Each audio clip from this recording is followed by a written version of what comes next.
A fine layer of high plane dust settled on Gideon Blackwood's shoulders, draping him like a funeral shroud. It coated the aged leather of his saddle, the splintered handle of his revolver, and filled the empty chambers of his heart where a life once resided. He journeyed not towards a home, but to a timbered memorial, a structure built from memory that now stood as a testament to his sorrow. Trailing behind him on a weary buckboard wagon was the living result of his foolishness, the final, bitter punchline to a joke spun from whiskey and a deck of cards. He hadn't entered the saloon in the dusty town of Redemption with the intent to gamble, but with a desperate need to forget. Instead, he had emerged a winner. He had won a woman. The sound of the other men's laughter, as sharp and brittle as sun-bleached bone, remained a persistent echo in his mind. Corbin, a man with a soul as desolate as the territory he craved, had tossed her into the betting pot with a contemptuous sneer. My indentured cook, he had announced, though the term was a flimsy disguise for a much darker reality. Too much woman for one man, the joke had found its mark, and the winnings were his. Now that same joke rode behind him, a silent and substantial woman by the name of Beatrice. He had anticipated tears or pleas, or perhaps a rage that would mirror the tempest in his own soul. He had braced himself for anything except the profound quiet that emanated from her as he pulled his horse to a halt before the skeletal outline of his ranch house. She did not wait for his assistance to climb down. She moved with a measured, deliberate gravity, her feet meeting the sun-scorched earth with a soft sense of permanence. As the light dwindled, her shadow grew long and profound, a solitary figure set against the unforgiving terrain. He strode in her direction, the silence stretching between them like a tangible entity. When his voice finally emerged, it was corroded with disuse. "The house is over there. A room is in the back. You work, you get to eat." It was a business deal, nothing further. Her eyes, the shade of a sky at dusk, met his own. There was no trace of fear in them, only a deep and unnerving wisdom. She gazed at his house, at the neglected grave of his wife Eleanor on the hill nearby, and then her eyes returned to him. Her voice was a low current moving beneath a sheet of ice. "I am not the misfortune you believe me to be," she stated, and her words seemed to siphon the last vestiges of warmth from the evening air. "The misfortune is the man who sent me to this place. He will come for what belongs to you, Mr. Blackwood." "Not for me." A tremor, cold and piercing, shot through Gideon. It wasn't fear of her, this woman acquired in a game of chance, but a chilling premonition, a dread that her words were not mere speculation, but a prophecy born of the same fire that had tempered her gaze. He had brought a stranger to his home, but he knew with a terrifying certainty that she had carried a reckoning along with her. He showed her to the room without uttering another word. It was barely more than a storage space, furnished with a slim cot and a loam crate serving as a table. A layer of dust coated every surface, a fine grey powder that carried the taste of desertion. He left her in that space, shutting the door on her quietude, and sought the cold solace of a whiskey bottle. He drank until Eleanor's ghost dissolved from the corners of the room, and then he fell into a sleep as deep and vacant as a winter grave. He was awoken not by the customary pang of loneliness, but by an aroma that pulled him from the depths of his mourning. Coffee, potent and dark, a scent that had been absent from his home for 2 long years. He followed it to the kitchen, a room that had been Eleanor's heart, a space he had permitted to grow cold and dormant. There, Beatrice moved in front of the cast-iron stove. Her sighs, which had been the source of such cruel humor in the saloon, seemed to dissipate in the quiet proficiency of her actions.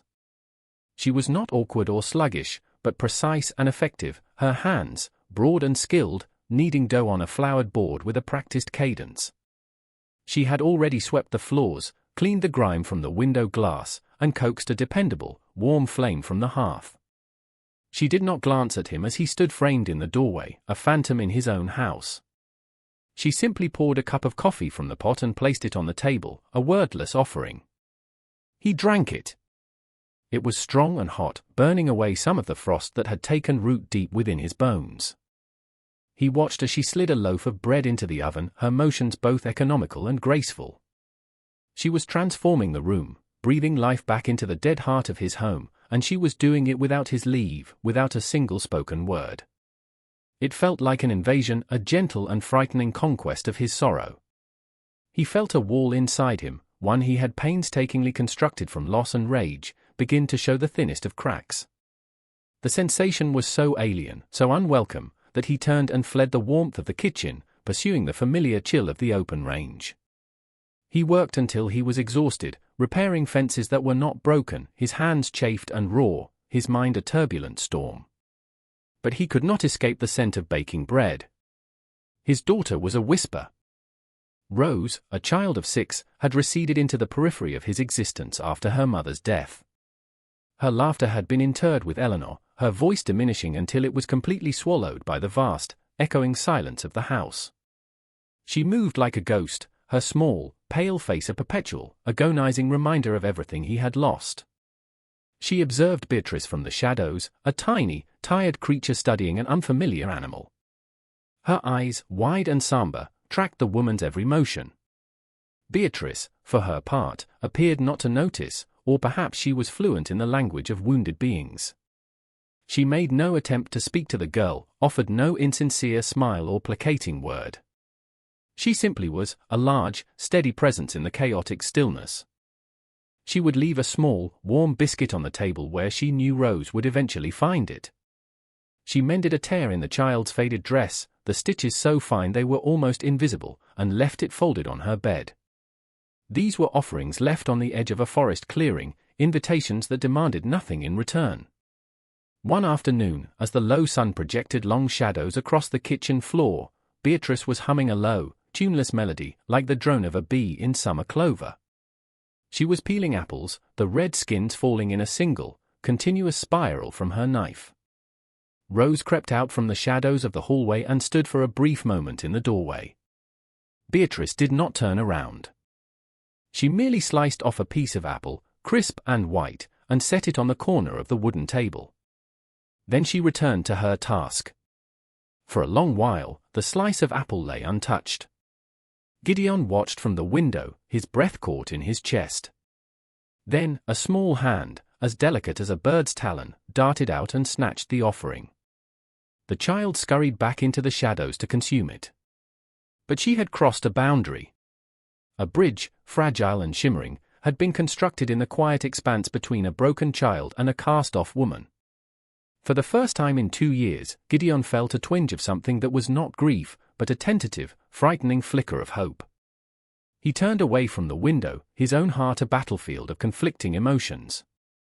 The days melted into weeks, each one defined by the quiet rhythm Beatrice had established in the household. The sterile order of grief was supplanted by the living order of care. The windows no longer resembled clouded, unseeing eyes, they were clear, admitting the harsh, beautiful light of the plains. The smell of dust and decay was replaced by the aromas of stew, furniture polish, and drying herbs. Gideon's flannel shirts, once frayed and missing buttons, were now mended, the patches sewn with a neat, strong hand. He discovered a thick woolen blanket, one of Eleanor's, washed and aired out, folded at the foot of his bed. The gesture was so intimate, so presumptuous, that it filled him with rage.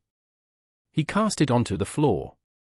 But in the cold core of the night, when the wind scraped at the house like dry whispers, he found himself reaching for it, pulling its warmth over his shoulders, and despising himself for the comfort it provided. Beatrice had laid claim to the small, fallow plot of land behind the house that Eleanor had referred to as her garden. With a spade and a relentless determination, she broke up the hard, unyielding soil. She labored from sunrise to sunset, her large frame bent over the earth, her hands coaxing green shoots from the dirt. She spoke to the seedlings in a low murmur, a language of encouragement that Gideon could not understand.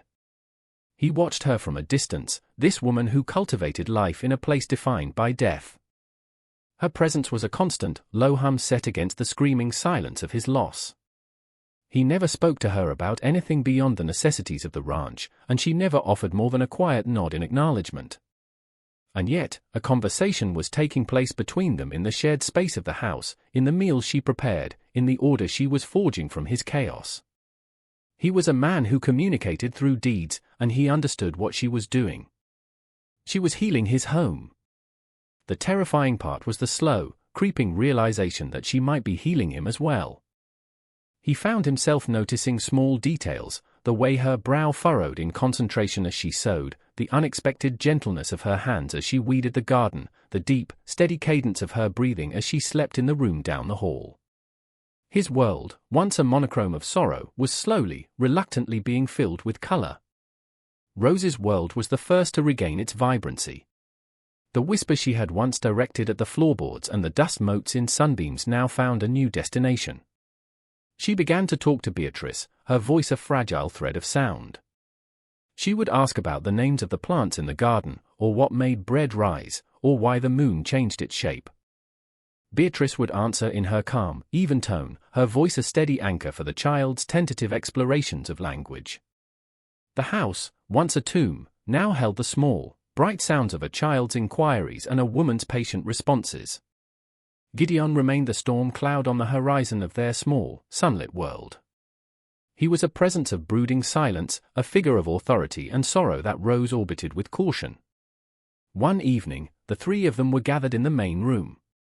A fire crackled in the hearth, a bulwark against the approaching chill of the plains night. Beatrice was knitting, her needles clicking with a soft, metallic rhythm. Gideon was cleaning his rifle, the scent of oil and steel sharp in the air.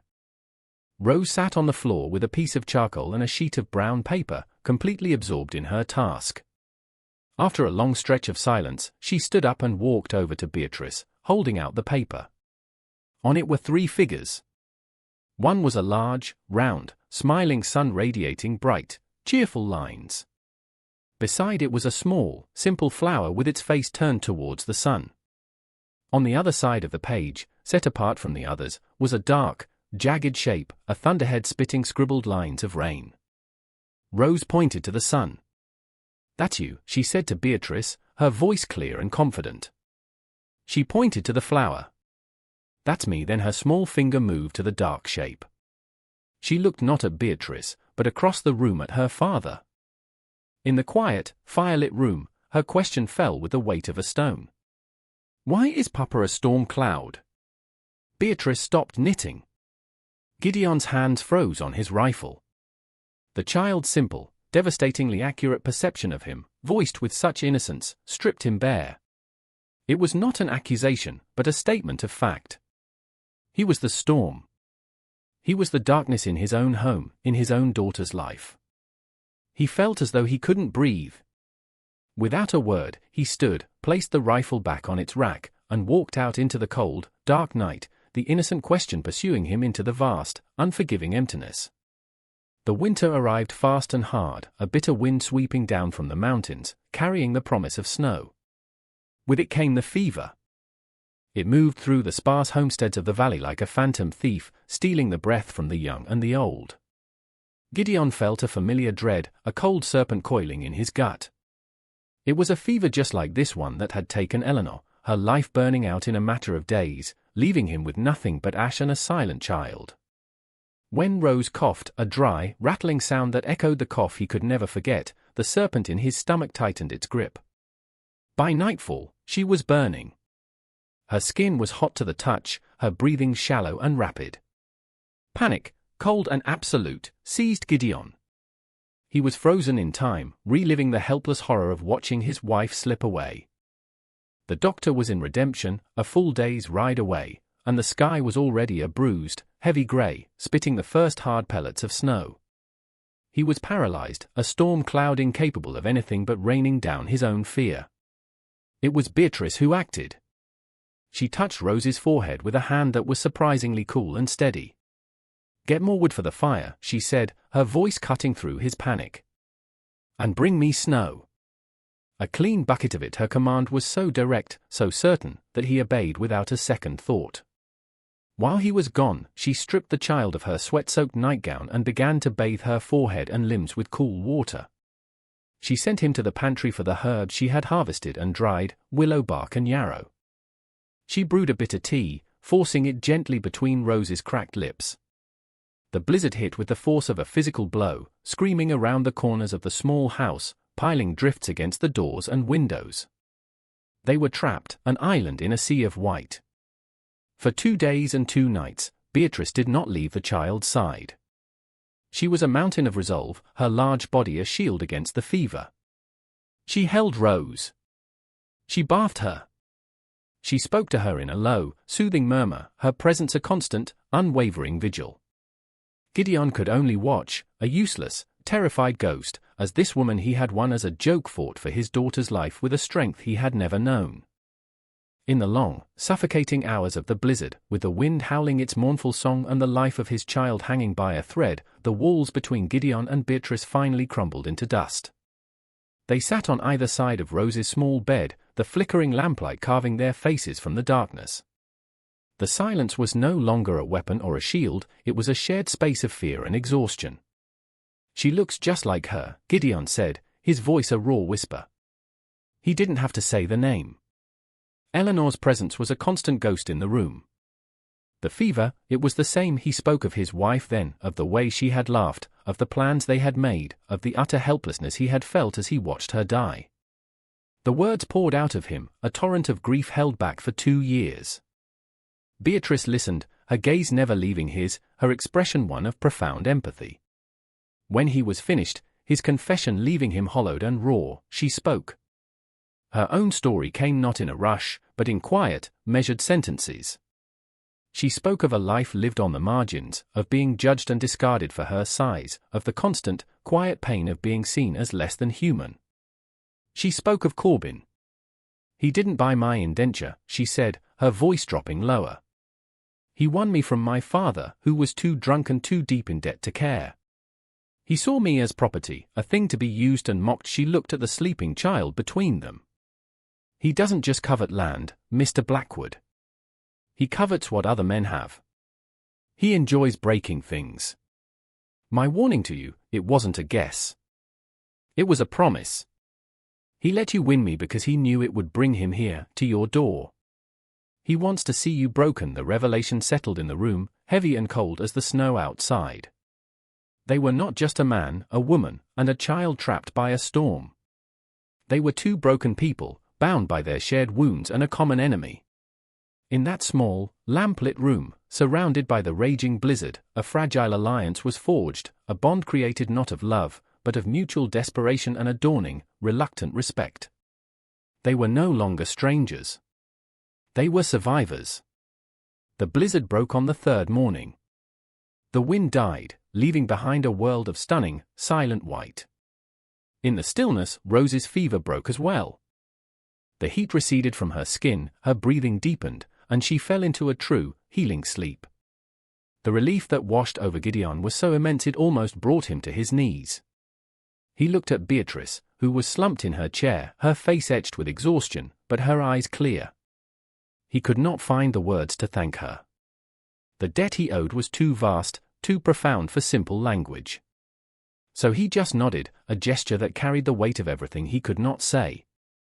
A fragile peace settled over the ranch in the days that followed.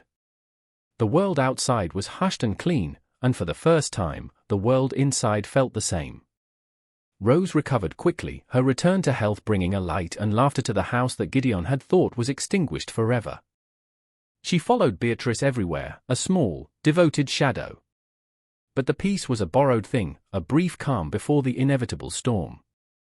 Just as Beatrice had prophesied, Corbin arrived. He came a week after the thaw with 2 hired men at his back, their horses trampling the melting snow. He did not look like a man coming to claim a debt, he looked like a vulture circling a kill. He dismounted, a cruel smile twisting his lips as he took in the sight of the ranch. He saw the clean windows, the wisp of smoke from the chimney, the evidence of a home brought back to life. His eyes landed on Beatrice, who stood on the porch with Rose half hidden behind her skirts. "Well, Blackwood," Corbin sneered, his gaze raking over Beatrice with contempt. "I see you kept the prize. Fattening her up for winter?" The words were meant to wound, to humiliate.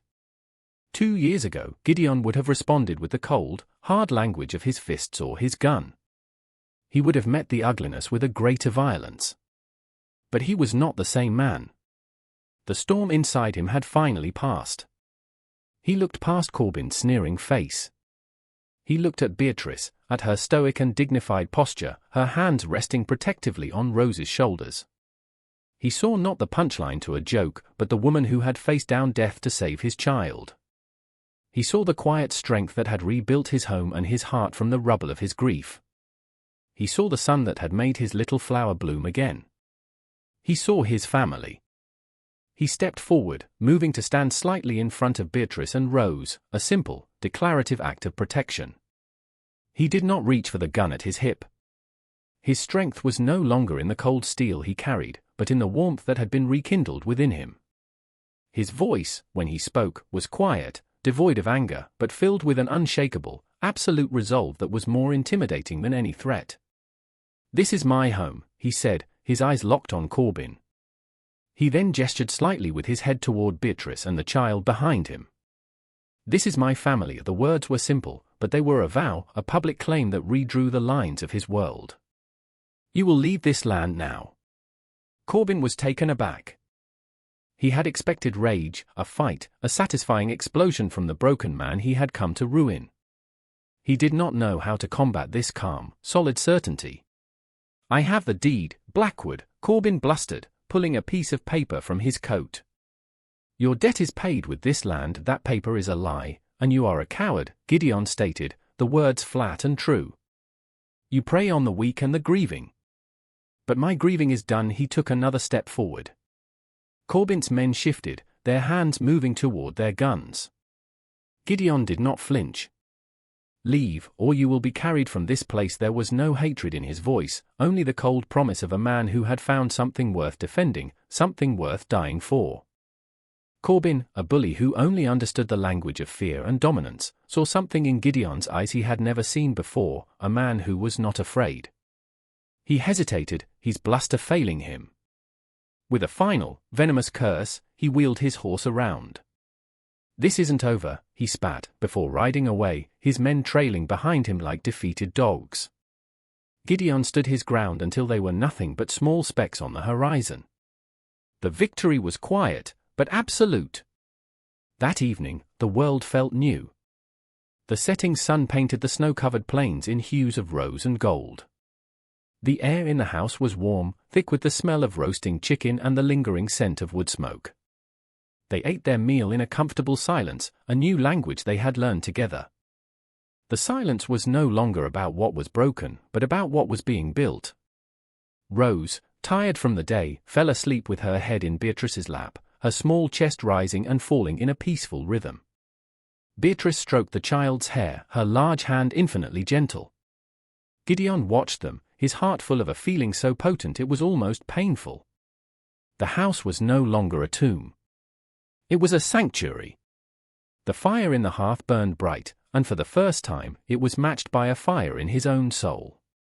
After Beatrice had carried Rose to her bed, she returned to the main room. She stood by the fire, her back to him, her shoulders slumped with the release of the day's tension. Caleb rose from his chair and walked to her. He didn't speak. Words were insufficient for the gratitude, the respect, the dawning love he felt for this woman. He reached out and took her hand. Her skin was rough from work, but her hand was warm, and it fit in his as if it were made to be there. She turned to face him, her twilight eyes searching his. He saw her past in them, the pain and the loneliness, but he also saw an incredible, resilient strength. He lifted her hand and gently kissed her knuckles. It was a gesture of fealty, of reverence. It was a promise. He was still a man of few words, but in that single touch, he told her everything. He told her she was not a prize won in a game, but a treasure he would spend the rest of his life earning. He told her she was beautiful. He told her she was home. A single tear traced a path down Beatrice's cheek, but it was not a tear of sorrow. It was the final melting of a long and bitter winter, the first drop of a coming spring. Outside, the stars emerged in the vast, dark sky, cold and distant. But inside the small house on the plains, 3 broken souls had finally, against all odds, become a constellation. They had found their warmth in the darkness.